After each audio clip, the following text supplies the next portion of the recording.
From Jeremiah Films comes these hard-hitting motion pictures now available on video cassette. Devil Worship, The Rise of Satanism, brings to light one of the most dangerous trends currently exploding throughout the world.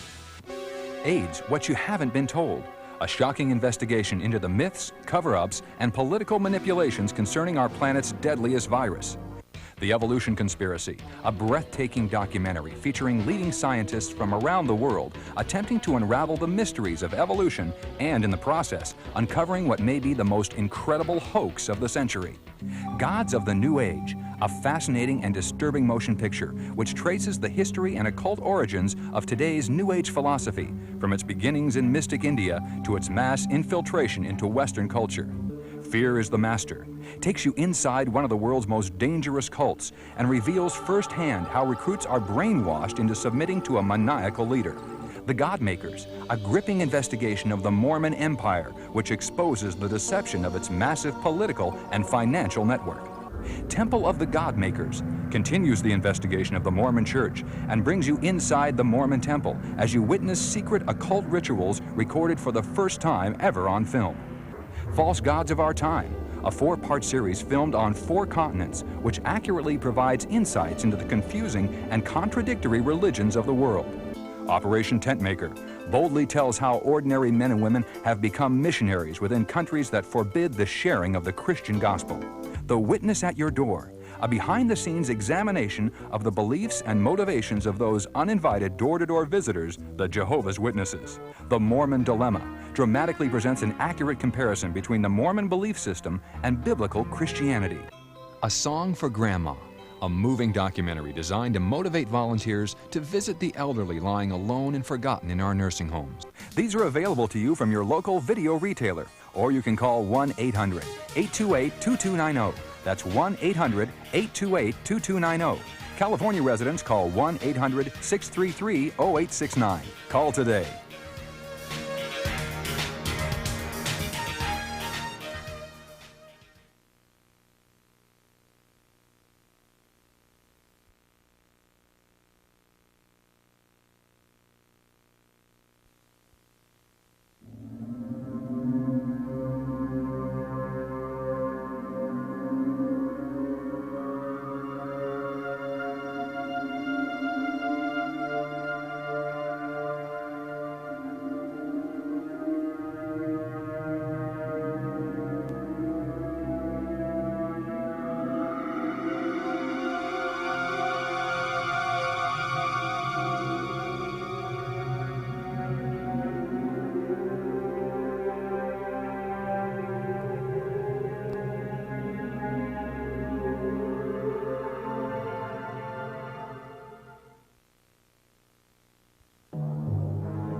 Teenagers across America are playing with a new and frightening game, Satanism. Their school books are marked up with satanic symbols, upside-down crosses, pentagrams, the number 666. Their fashions glamorize the demonic. They are seduced by heavy metal heroes, many of whom feature satanic imagery in their songs and album covers.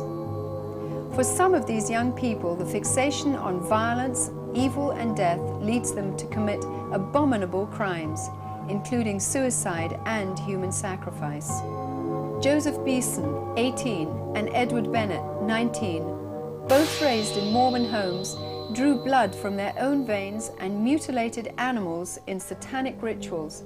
But that wasn't enough, so they eventually killed 18-year-old Michelle Moore. Sean Sellers, 17, the youngest death row inmate in Oklahoma, brutally murdered his mother and stepfather because they tried to prevent his satanic rituals. Scott Waterhouse, 17, tortured and killed a 12-year-old girl in a grisly satanic slaughter. Pete Rowland, 17, formed a satanic cult with 3 other boys.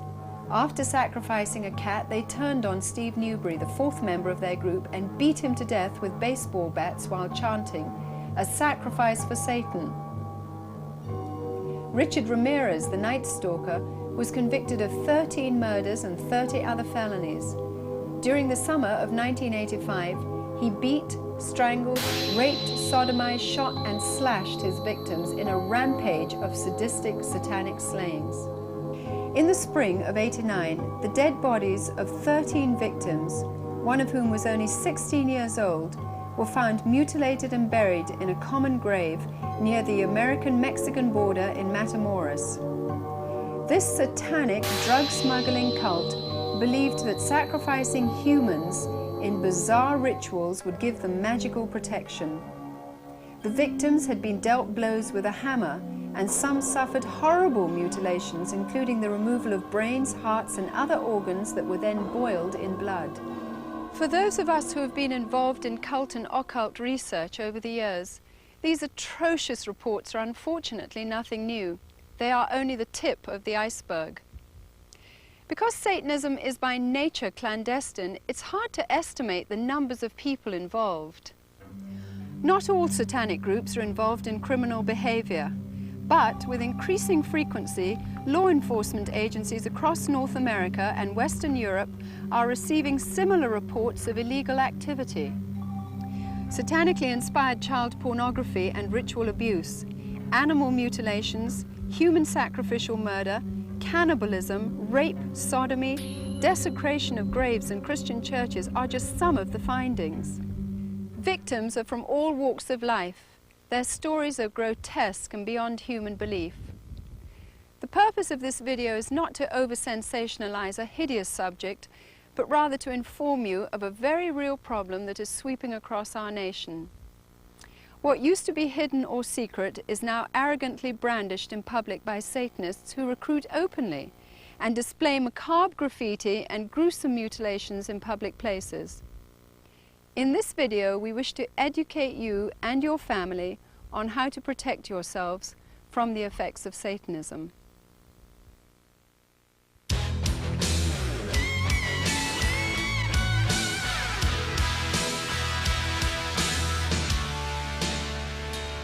Today, a growing number of people don't believe in the existence of a personal God or devil. However, many believe in a force or universal power which can be tapped into at will and manipulated, used for good or evil, they believe, by performing various techniques and rituals. Among subscribers of this occult philosophy are white witches, black witches, and Satanists. Satanism and black witches worship Satan. Alongside of that, you have people calling themselves white witches or Wiccans, who claim that they have magic powers, but they only use them to do good. There's a lot of confusion between Satanism and witchcraft. The two terms are usually lumped together as one. Satanism, as it stands, is basically a reversion and perversion of Christian symbolism, whereas witchcraft, or Wicca as we prefer to call it, is a totally separate, autonomous organisation that has its own form of worship, which is not related to Christianity in any way at all. When I first got into Wicca, it looked really good. It seemed to be white and innocent and just going out and like gathering herbs and worshiping nature. But as I got into the higher degrees, I learned that the name of the horned god was Lucifer, and I learned that, for instance, the sign of second degree was an inverted pentagram, which is, of course, the symbol of black magic, the five-pointed star turned with the 2 points up, symbolizing the horns of Satan. And it began to dawn on me that there were things here that weren't quite as they should be. According to my Bible, witchcraft is witchcraft. God does not distinguish between black or white or grey. Witchcraft allows you or teaches you to depend on supernatural powers and spirits to get things that you want on this earth. So I believe that despite all the good that Wiccans think they do, their power source is exactly the same as that of Satanism. Many officials have been reluctant to admit the horrendous ramifications of satanic activity in America and Europe. But despite opposition, some people have come forward and spoken against the upward swing of Satanism as a serious epidemic that must be considered. David Wilshire is one such person. As a British Member of Parliament, he actively alerts his fellow countrymen to the growing dangers of Satanism. Once you open up the mind to the sorts of ideas and imagery and history of witchcraft, where is the dividing line between something which is a bit of a giggle and something which slips very readily into full-blown Satanism, if that's the right phrase for it, where there are no bounds to how nastily and foully you treat other people for your own gratification? Englishman Aleister Crowley, a leading inspiration in today's revival of Satanism, was a bisexual heroin addict and demonologist who was violently opposed to Christianity. In his book Magic, he detailed the proper procedure for performing a child sacrifice. Crowley's powerful influence is seen in such groups as the OTO, Ordo Templi Orientis, and Colonel Michael Aquino's Temple of Set, an offshoot from the Church of Satan. In 1966, Anton LaVey founded the first Church of Satan in San Francisco, which at one point claimed 10,000 members. LaVey authored the Satanic Bible and Satanic Rituals, two of Satanism's most important books. Astonishingly, when the Satanic Bible was first published, it outsold the Holy Bible 2-to-1 in many parts of America and 10-to-1 on some college campuses. It teaches tenets that are totally opposed to goodness, purity, and selfless behavior. All religions are coming around to Satanism. We're in the very throes of a new satanic age. The evidence is all around us. All we have to do is look at it. Shemham Parash. Shemham Parash. Hail Satan! Hail Satan! To the Satanist, good is evil and evil is good. The truth is a lie and a lie is a truth. Sweet is bitter and bitter is sweet. And everything is twisted around the other way. The Satanists have merely followed the pantheist way of thought to its logical conclusion. If there are no absolutes, if God doesn't exist, he hasn't set absolute limits to what we can do. So therefore, anything that the self decides it wants, the self can go after. We believe in greed, we believe in selfishness, we believe in all of the lustful thoughts that motivate man, because this is man's natural feeling. And therefore, Satanists take that to its extreme and say, if I want to be violent, I can be violent.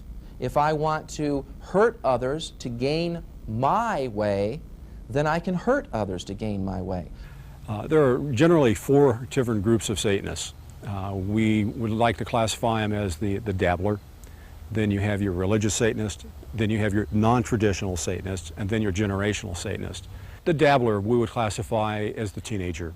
The teenager would simply learn some things from his friends at school, dabble a little bit in the Ouija board, go down the library or the local bookstore and pick up a book, and kind of do his own thing. Not real dangerous, but he can be moved into further areas which could be criminal or dangerous in nature.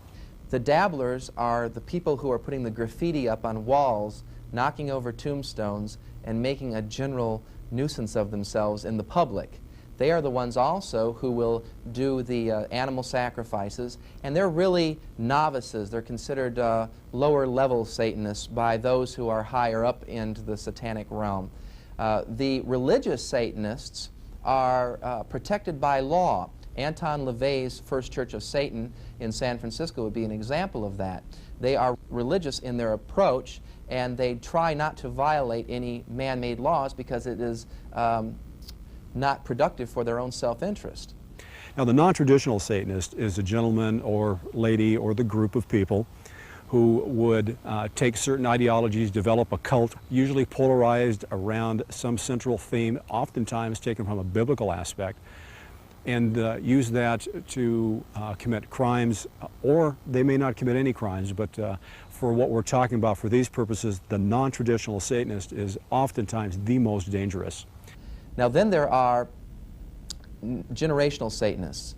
These are people who would have Satanism in their family, and it's passed down from generation to generation, just as the name would intimate, and these Satanists would produce all kinds of horrors secretly. From infancy, they have learned all these things. They have been molested forced to drink blood, eat feces, urinated upon, sodomized, and just from generation to generation it continues.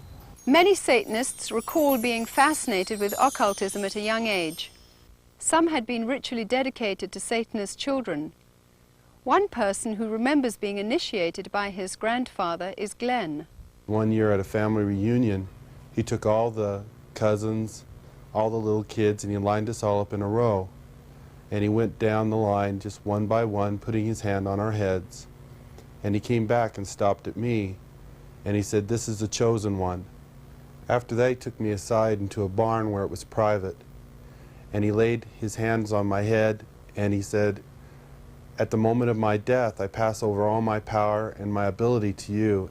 I was finally given the wonderful privilege of realizing that Satan was the god of witchcraft, and I was, at that time, made it very clear that if I really wanted to progress much further, I would have to sell my soul to the devil.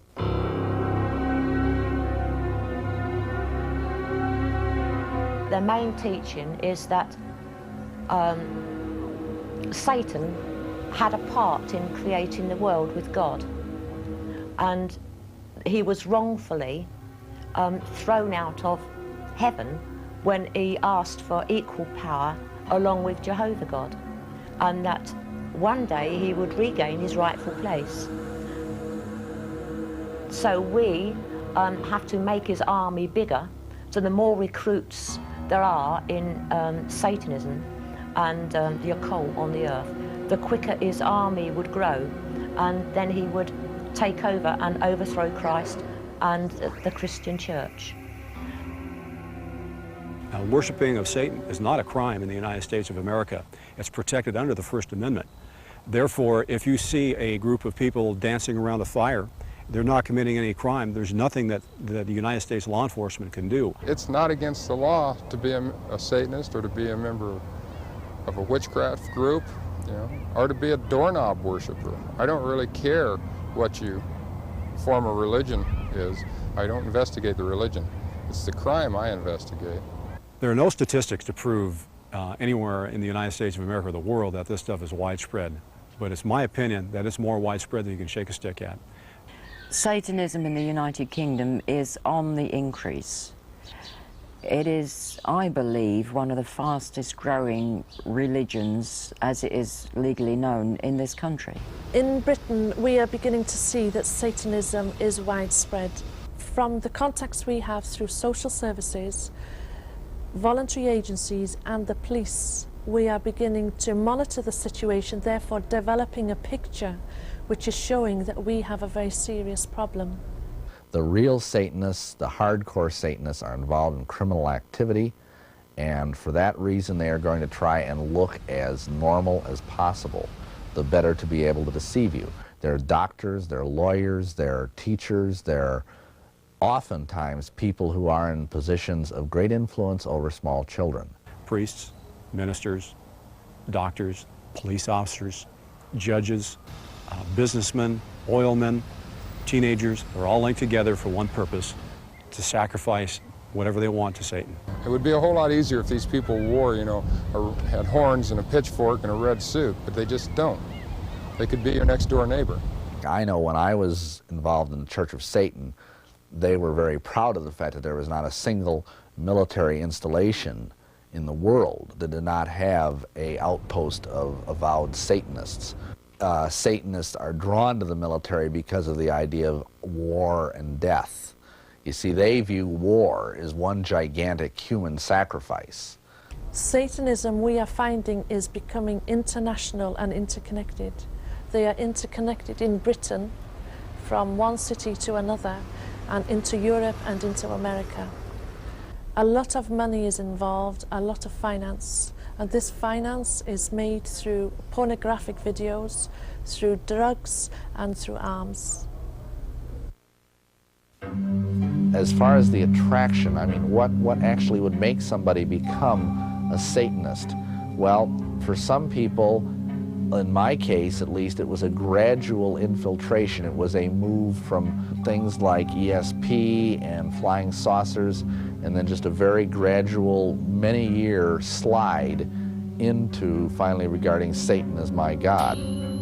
I got into Satanism simply because of the promise of power and wealth, and by being invited to some parties which I went to, I was told I could have those things, but it was a special gift that I couldn't have until I had been initiated.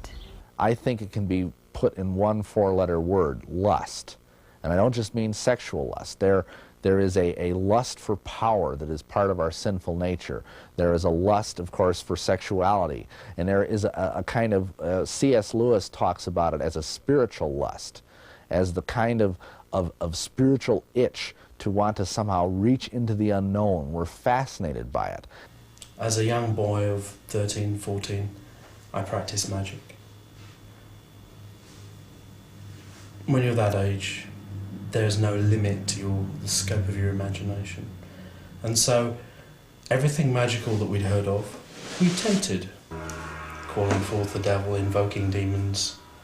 We tried all these things, and with some effects. In 1981, Mark's quest to experience the more powerful side of black magic led him to start his own satanic coven, the Temple of Olympus. As far as I'm concerned, magic is about getting what you want. Magicians are people who get what they want. The main theme of devil worshiping follows along the teachings of Aleister Crowley, which is do what thou wilt, it shall be the whole of the law. And you break all that down, all that means is to do whatever you want to do. They cater to your needs to get you involved. They want the quick, slick answers to life by calling down these forces so they will be able to manipulate whatever they need. If you're not popular, you are told that certain rituals, compassion rituals, will gain you popularity or gain you prestige with the opposite sex. And this is something that is also a lure to the Satanists. It's the basic elemental carnal lusts of the flesh that draw them in. They taught me how to kill someone, a spell, how to kill someone, a spell, how to get someone to lust for me. We had a lot of spells that would you would use to hurt someone. Just knowing that we had that information there in front of us really gave us a sense of power. From our experience, a child has turned to Satanism initially because of an emotional reason. We have many more children coming from single-parent families, or where the head of the home, the father, is not taking the fatherly role. With teenagers especially, the appeal is to rebellion. The appeal is to do whatever you can do to drive your parents crazy. They want to supernaturally get back at their parents, and we have found a lot of teenagers wanting to do it that way. The other reason, I believe, is because the church has not met the needs of these teenagers. They have not seen the supernatural power of God in the church. They've not really seen the love of Christ amongst the people. National news coverage brought the demented crimes of self-styled Satanist and serial murderer Richard Ramirez into public attention. His crimes included raping a woman in the same bed as the dead body of her husband, whom he had just killed. She then listened helplessly as Ramirez sodomized her 8-year-old son. Another woman was forced to swear allegiance to Satan as Ramirez beat and raped her, while yet another elderly lady had a pentagram carved on her thigh. Ramirez arrogantly brandished secret satanic symbols to the press. He flashed a 2-fingered devil sign to news reporters, prominently greeted the courtroom with "Hail Satan," and conspicuously waved the pentagram drawn on his palm. You don't understand me. You are not expected to. You are not capable of it. I am beyond your experience. I am beyond good and evil. I will be avenged. Lucifer dwells within us all. That's it. Today, Satanism can be seen to be more blatant than ever before. Satanic graffiti is no longer shocking, while recruiting, which was once hidden and obscure, is now visibly public, and sadly, youth are the chief targets. Satanists want to recruit. We know that it's been going on for many years. This is not new, but their arrogance and their outwardness about the way they recruit is becoming unbelievable. Recruiters will go out there into various high schools and draw kids into the system because they're very street smart. some of these Satanists. And they can draw these kids into it very seductively where their parents may not even know it. Sometimes they'll simply suck them in through the local high schools, sex and drug parties.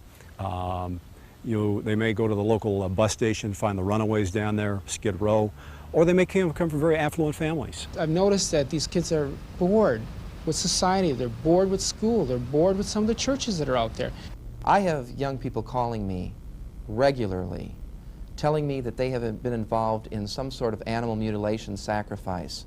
And the reason why they say that they go out to these animal mutilation sacrifices is because they're provided with vodka or drugs, cocaine, or free sex. And they don't particularly like, as this one girl said to me, I don't really like to hear the squealing animals in the cemeteries when they do their rituals, but they give me free vodka. Repeatedly you'll see the drug usage being used. Sometimes the high priest or the high priestess won't use drugs because they may not be able to have that mental, spiritual control over the people that are in the actual coven, but they'll then give it to their members. And so to cover up what I'd seen and what I'd been taking part in, I started taking drugs, which they provided. So that was another reason for staying at the coven. They were providing me heroin. The old proverb warning against wine, women and song has taken on new spiritual momentum. Sex, drugs and rock and roll is the modern cry of a rebellious youth. Satanist Aleister Crowley has indirectly influenced many leading rock groups, including the Beatles, the Rolling Stones, Led Zeppelin and Ozzy Osbourne, who even wrote a song about Crowley. Today's music industry commercializes satanic themes without concern for the souls they seduce. Even those bands who promote hardcore Satanism deny that they are Satanists, but admit that Satanism sells and that they are simply giving their fans what they want to hear. Many bands get their ideas from horror films and videos, which explicitly depict satanic rituals, death, murder, and cruel tortures. Evidence shows music laced with satanic overtones has played an important role in the lives of many of the teenagers who have been convicted of satanic killings.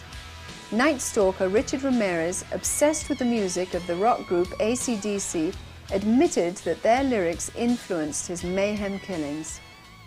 Peer pressure is especially important to the teenager, even more so. We all want to feel accepted, but teenagers need that stability in their lives of knowing that they are able to carry on relationships. And when the majority of their friends are wearing the heavy metal t-shirts and listening to the black metal music that incorporates satanic lyrics, they feel compelled to belong to the group. I see a lot of them that are getting involved in it, and it started out with the music, not all rock music, mostly the things like the black metal or speed metal type things, where they have the heavy satanic type overtones to the music.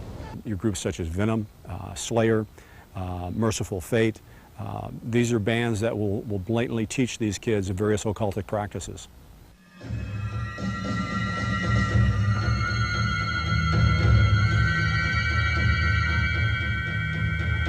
One of the more popular bands playing in London is a group called The Devoted Men, led by Mark, High Priest of the Temple of Olympus.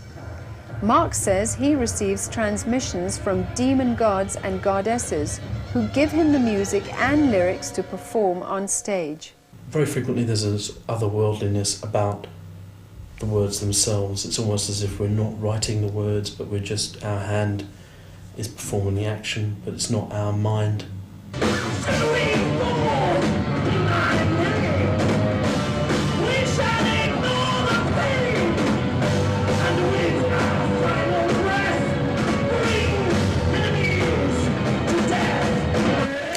Devoted men take the music that we write for the Temple of Olympus and perform it in London at the night spots and venues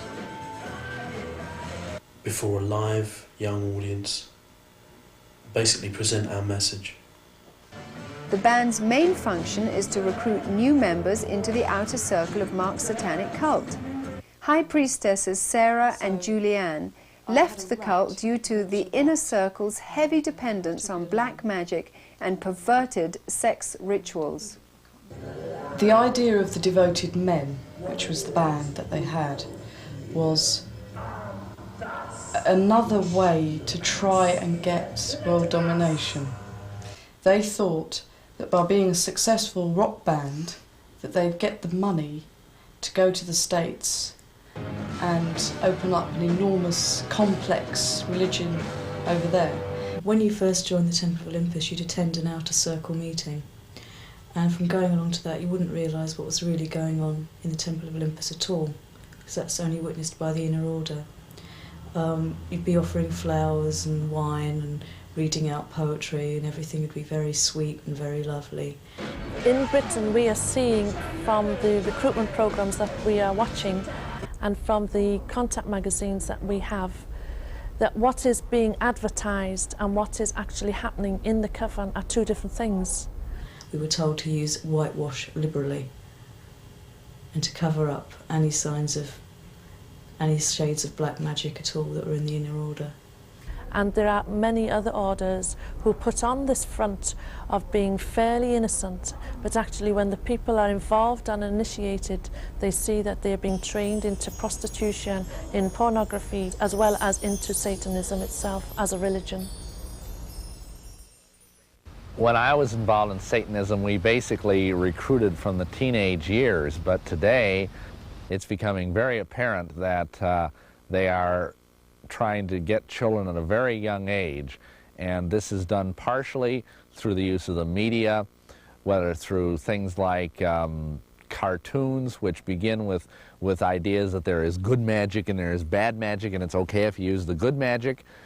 Demonic characters, little demon figurines that kids buy. He-Man, on the cartoon He-Man, you have people calling down fire, you have people calling down power into themselves from occult, unseen, hidden sources, through talismans and through chanting, and you have these people saying magic words, and then they are empowered and endued with power. So that child looks at that and says, I want to be powerful.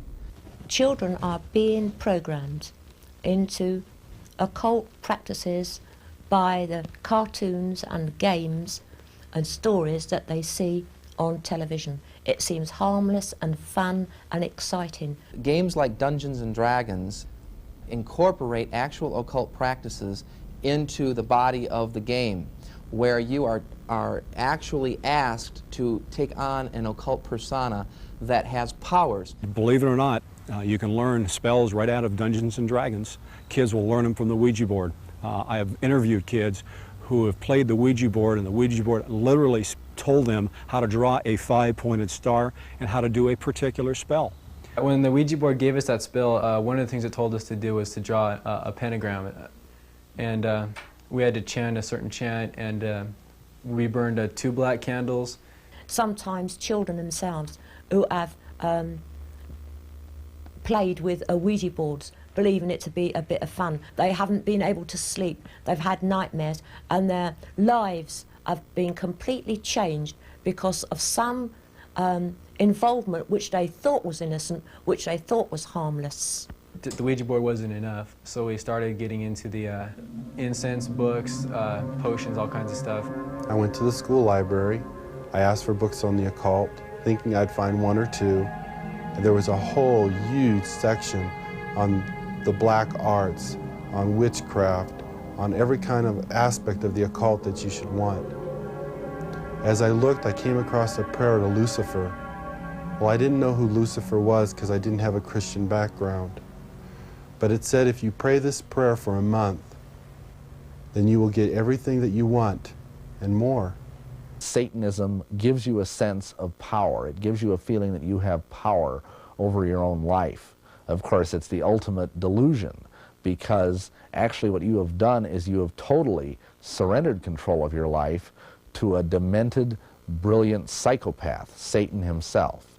It's very tempting for them to take hold of these promises, and sadly, Satan is such a liar. You know, and he's cheating these young people. And I care very much. I care very much.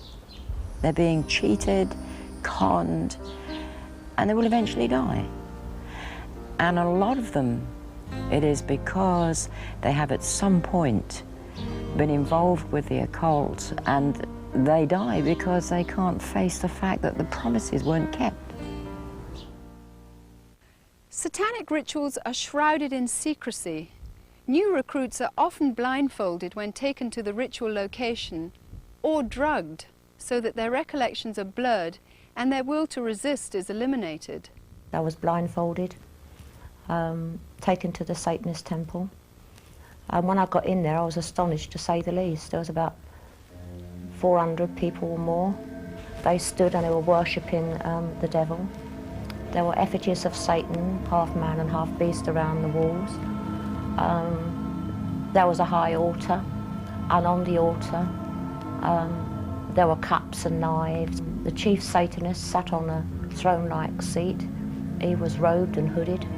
Around him, in a semicircle, stood some 13 priests and priestesses. Of course, you were told, you know, not to say anything to anybody, because it was the keynote of the movement was secrecy. And little wonder when you knew what went on in there. In Satanism, sex is not only used to lure new recruits, but in a ritual context, sex is also believed to be an important method of inducing power. In the sex ritual, it can be involving either a child, a teenager, or someone in the group, either voluntarily or involuntary. You have to have sex and be initiated with the chief priest. After the chief priest has had you, you know, anybody can. One of the biggest rituals I was in was the marriage ritual, and that was where me and my soulmate had to get married. It was required that the male and the female that were getting married sleep with the rest of the other group. So the female that was getting married to me would sleep with the guys, and I'd sleep with the girls. Bacchus is the Roman god of wine. He's also god of madness and frenzy. So we had a bacchanalia, which was basically, it was supposed to be an orgy. We had a guest for that one, a young boy. And the energy that was raised from that was used to send all our enemies mad. Sex is very much a sacred thing for magicians of all backgrounds. And it's a very powerful thing. And it's one of the most natural things in the world. In a ritual context, it loses none of that naturalness. Sarah, another priestess, and myself used to have to do lesbian-type dances in front of Mark. But a lot of this went on. We were always openly encouraged to do that sort of thing in front of Mark. It was as if we were entertaining the gods. In Satanism, sadomasochism is way out in the open. I mean, you know, all sorts of tortures and things are done to raise power. We're seeing now what is known as sadomasochistic forms of Satanism, where they'll go in there and they'll self-mutilate each other, or they'll sadistically use one of the other coven members just for their own simple gratification. Drawings by children reveal how they were forced to participate in atrocious satanic rituals involving animal and human sacrifice, sometimes even compelled to eat raw meat and drink blood. Heartbreaking accounts detail how children were deliberately trapped in cages or graves for hours at a time, sometimes even with snakes, how they were defecated and urinated on, sodomized and raped by adults in satanic ceremonies. Sometimes adults would wear robes similar to Christian clergy and perform rituals in Christian churches, not only to mock God, but to terrorize the children against a belief in biblical Christianity. And today, more and more cases are revealing an international link between child pornography and Satanism. One of the things that seems to be real consistent with ritual child abuse in your hardcore type groups is the fact that it's almost an indoctrination method to make that child become part of that group. If they can ritually abuse children, if they can in any way sexually abuse children, anything to destroy a child's innocence or their trust or their wonder at the world, they will do it. Satanism exists in this country as it exists elsewhere.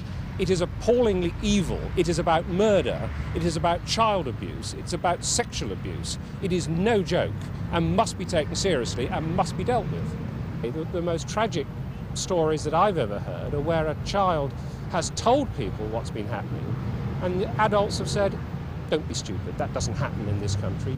The problem we're coming across is that the higher officials in these public organizations do not want to acknowledge that this is occurring.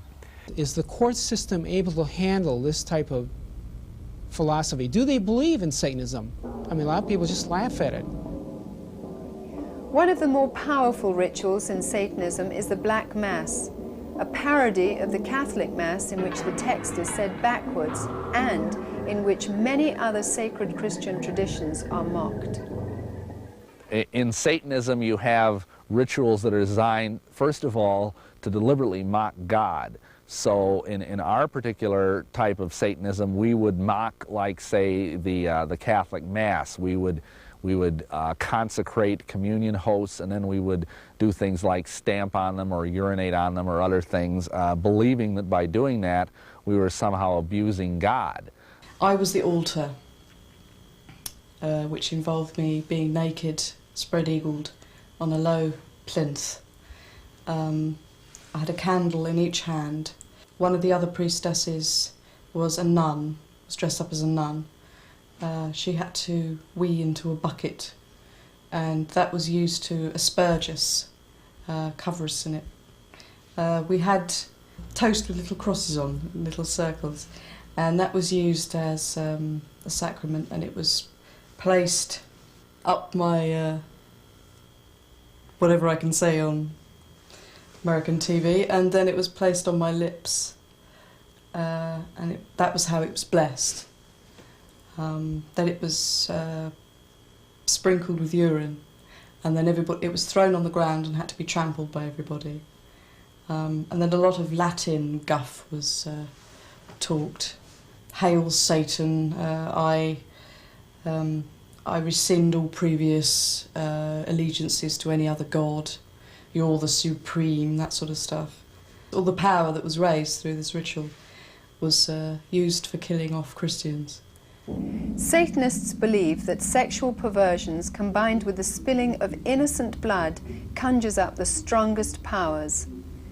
Reports show animals including dogs, cats, goats and horses being savagely skinned alive, having their blood drained, organs removed or being split open and nailed to upside-down crosses.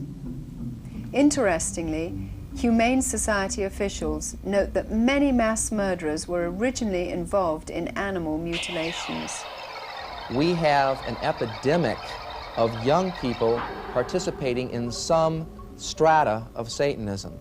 Now, that doesn't mean that they're all out sacrificing human beings, but they may very well be doing the rituals that involve mutilation of animals. One fire department individual told me all of the woods around our area have these types of rituals going on. If you kill an animal, that exerts a tremendous amount of energy that the people there can sort of vampirize on, and so animals would be slain, and this is especially true on the high holidays like Beltane and Samhain, Halloween and May Eve. I had my incredibly sharp knife, and there was drumming going on in the background, and I thought, you know, it was going to be amazing, and then I just cut its head off like that, suddenly, and that was it. They brought in alive a white cockerel, the symbol of denial, and they wrung its neck at the high altar, and they slit its throat, and they caught the blood in one of the cups from the high altar. My arm was cut. They stirred the blood in the cup with a knife.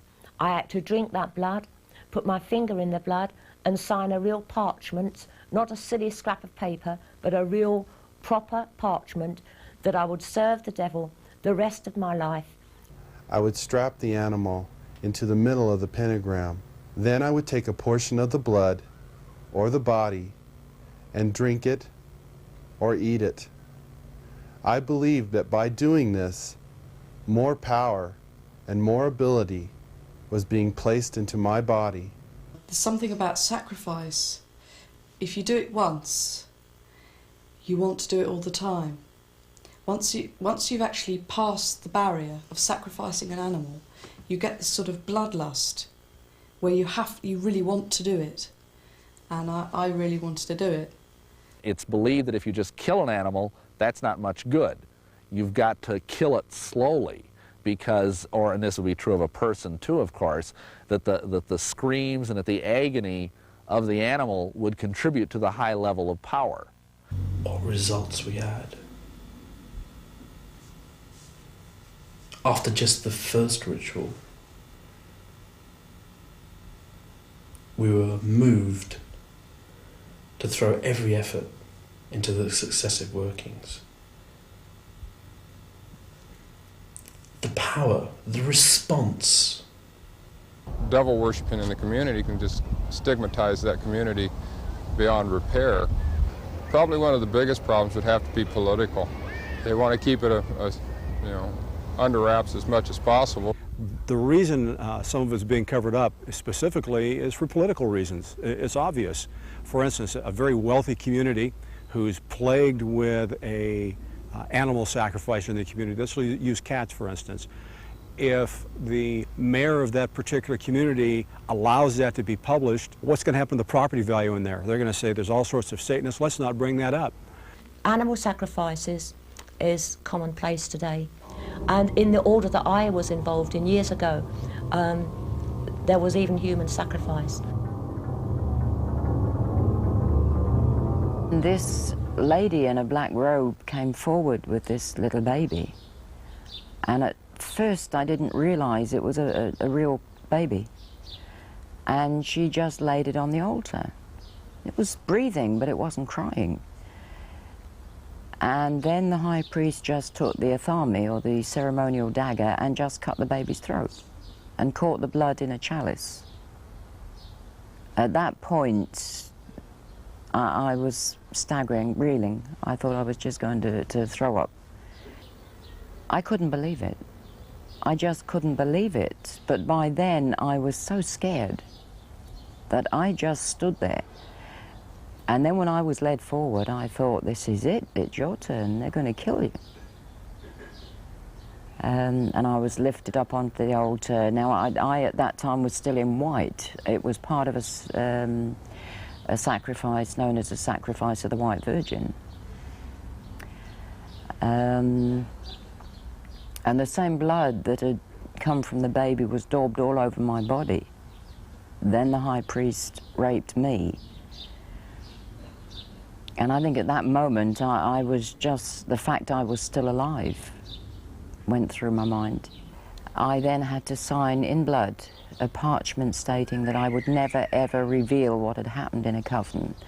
If I did, I would die. If we look at the number of children that are missing, the number of teenagers that are missing, I think we can probably, with some degree of safety, assume that a significant percentage of them are ending up dead because of ritual satanic murder. And this is because there are more and more Satanists. Are human beings being sacrificed? Yes, they are. It's not all the time what you think, whether they're dragged and carted away and laid on some altar somewhere and cut open and had body parts removed. That's not always what happens. It may be just as simple as someone being mad at someone and going up and blowing their head off with a gun, or stabbing them with a knife, or even poisoning them. There's a lot of things that I would look for to make a determination on a ritualistic crime. It could be marks that are found at the scene. It may be things like a pentagram. It may be an upside-down cross. It could be, again, the number 666.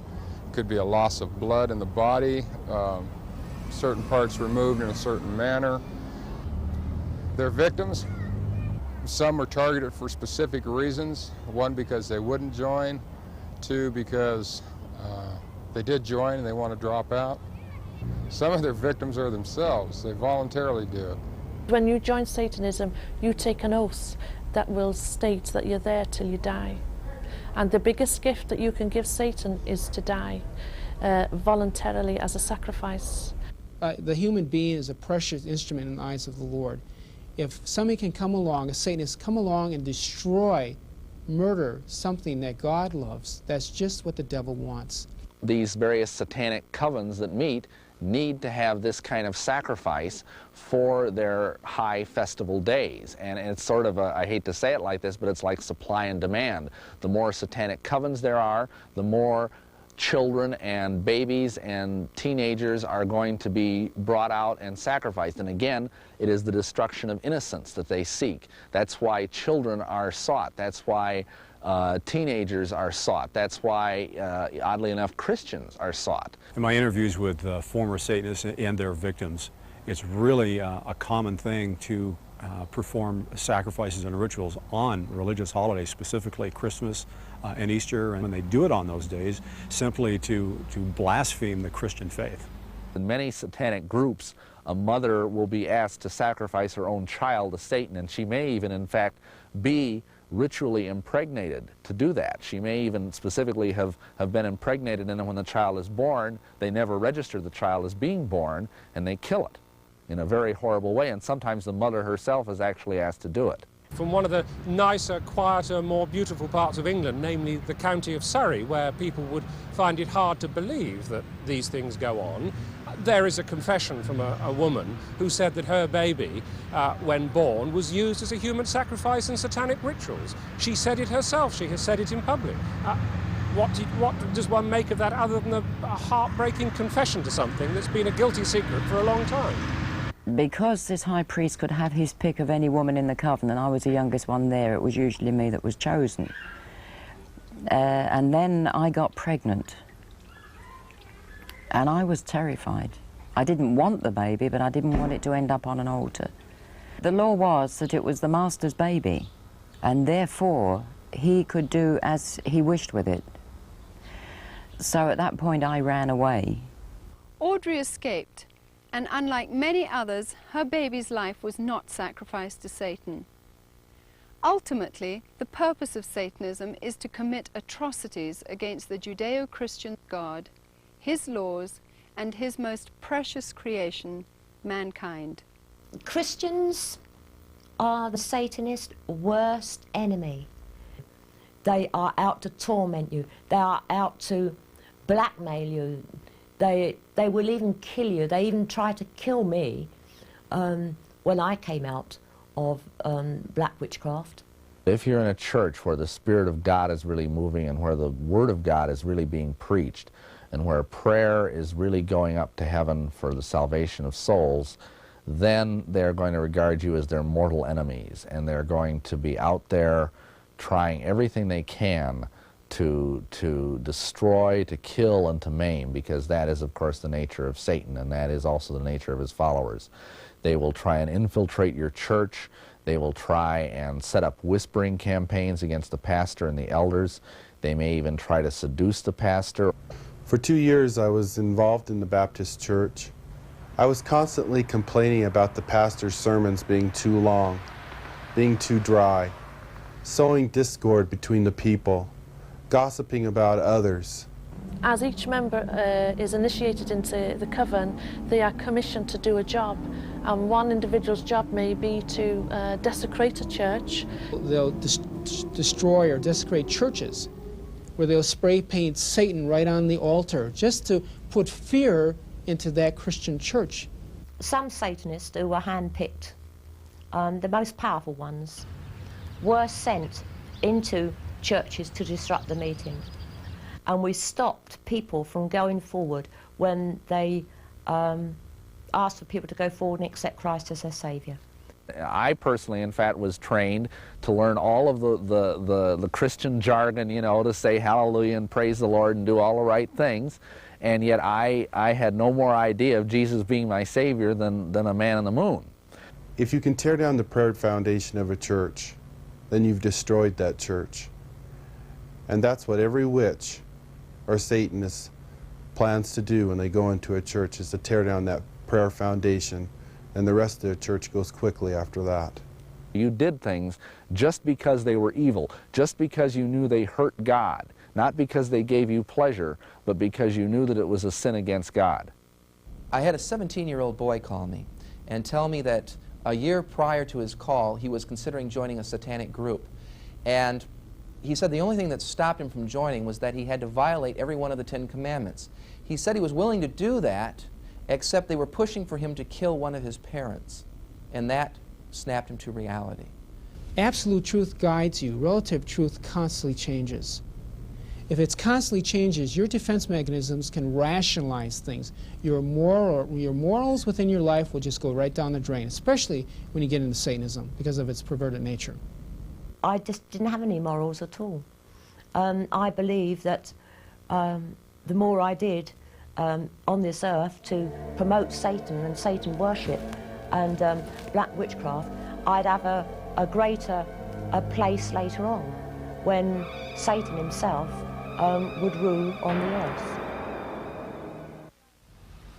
The secularization of our society, the media, schools, churches and government institutions has created a vacuum whereby Satanism has been able to move in and capture the hearts and souls of a vulnerable generation.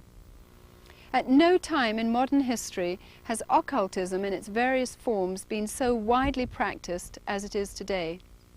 Here are some things that concerned parents can look out for. You can see warning signs sometimes in a perfectly happy, healthy child who suddenly changes so dramatically in his behavior. Or a child who goes missing for maybe 2 hours, say Friday night every week, and can't tell you where he's been. Or a child who begins to show signs or suspicions of drug abuse. You will see the same withdrawal symptoms as you would with drug abuse, where there is a change in personality, aggression, a rebelliousness towards the parents, difficulty in sleeping, temper tantrums, and wanting to stay in their room so that they can play with the altar or call upon the gods. Pay attention to what, his notebooks, things like that. What's he really scratching or drawing on his notebooks, What's he doing at home, Is he withdrawn into himself? Is he avoiding the rest of the family? Look into the room. What kind of heavy metal albums are they listening to? Is it black metal like Venom or Slayer or King Diamond? Or is it Ozzy Osbourne? Things like this? Or Motley Crue? Also look in their room. Do they got ritual paraphernalia in their drawers or under their bed or under their mattress? You also need to be aware of what I call spiritual hygiene. The concept that if a child is bringing home things, rock music posters, Dungeons and Dragons, little demonic toys, He-Man, Masters of the Universe, any of these kind of things can be used as familiar objects, and that means that they are used by Satan to say, okay, you have given me a legal doorway to come into this house. You might be a Christian, but that doesn't matter. You have an idol in your house, I can come into your house, and I can assault your kids. I had a mother call me and tell me about a 13-year-old daughter. The daughter was losing sleep and was vomiting blood. And she said this all happened after a ritual was performed on the daughter by another junior high school student.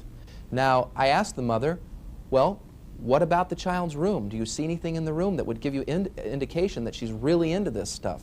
Well, she does have black candles in the room, and she has a skull, and she has heavy metal posters all over, and most of her clothing that she's been buying is all black. I told the mother, I suggest you go into the room and clean it out. Many parents don't understand that they have the right, and not only the right, but the responsibility to go into their children's room.